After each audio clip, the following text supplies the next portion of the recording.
Good morning world, welcome to my YouTube channel. I'm Stavros at 15.6 bar.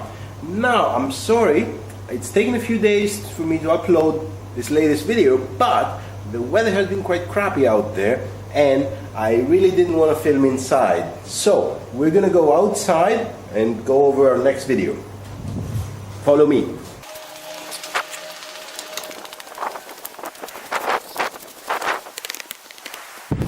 So guys, we are just outside the Freediving Club Greece, lovely freediving center. We're in beautiful Kalamata Bay, and first things first, I did the quick draw for the 4 free consultation sessions with me, and the winner, I used a random number generator, loads of technology, got number 54 of the sequence of subscriptions, and the winner is on the screen now, Michalis Hadz.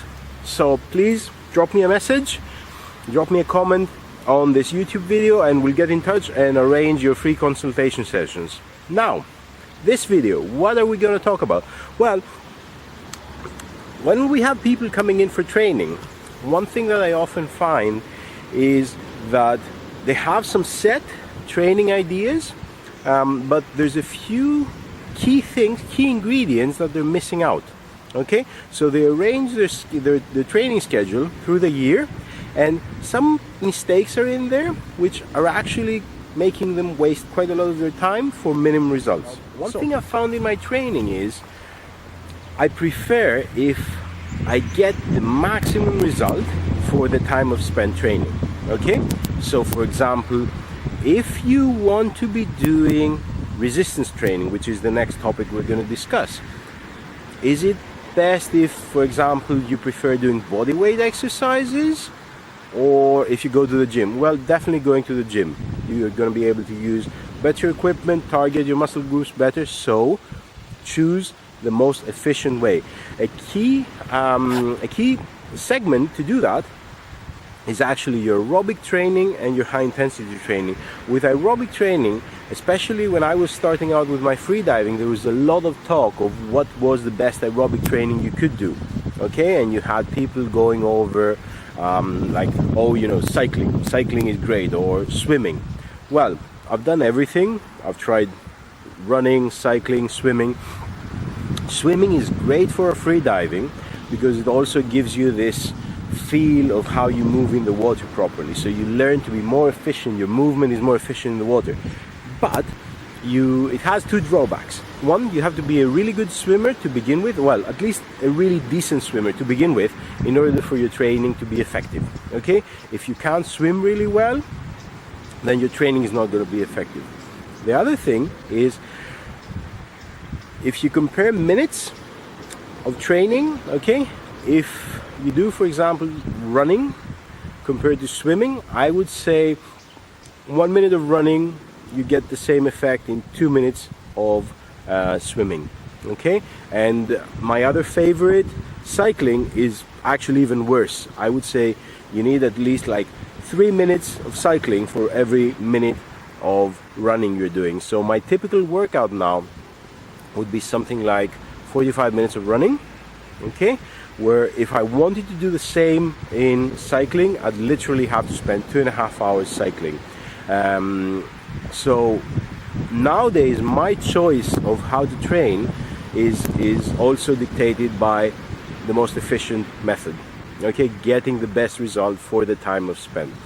The other thing that I often see is people coming and asking, what's the best training for freediving?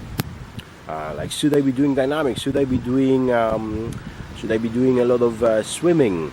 Well, there's one element that I found through any sport that I've tried.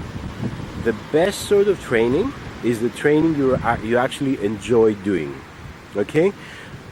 If you choose, or if I tell you to do a certain training exercises, for example, be running 3 times a week for 45 minutes at medium to high intensity, and you absolutely hate running, okay, it's just not going to work. You're not going to be committed enough, you're not going to be doing it enough.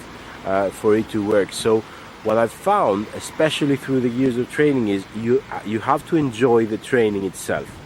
You can't just do it for the end result of, for example, improving your dynamic performance or your constant weight dive. If the training itself is not fun for you, it's just not going to work. One other thing I've found a lot of people doing, well, wrong really, is approaching freediving. So we all love freediving and we all want to improve at it. So what's the best way to improve in freediving? Well, go freediving, practice apnea. Well, yes and no.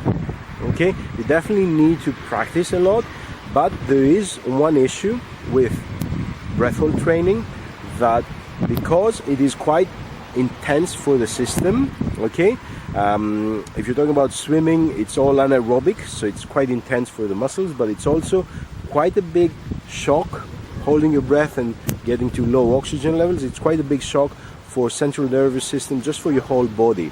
So if you do a lot of it, you do tend to burn out, both mentally but also physically. So I would say you approach freediving with a view of peaking at the time you want to be at your best. For example, you know, July I'm going to go out freediving training for a month or a week or 2 weeks. I want to be at my best then. So you peak your breath hold training then. Okay, if you are doing a lot of breath hold training and it's January and it is 7 months away from when you want to be at your best, well, you're going to be burning yourself out. So guys, these were my first hints. I will be dropping in quick videos like this with hints for freediving. So please remember to subscribe, click like and share this video if you enjoyed it, and I will keep making more for you. Thank you for watching. It's been a great first month together. We already have more than a couple thousand views and subscriptions are going up, so thank you for that. I will be here in a couple of days with more videos, so enjoy your New Year celebration and see you in a few days.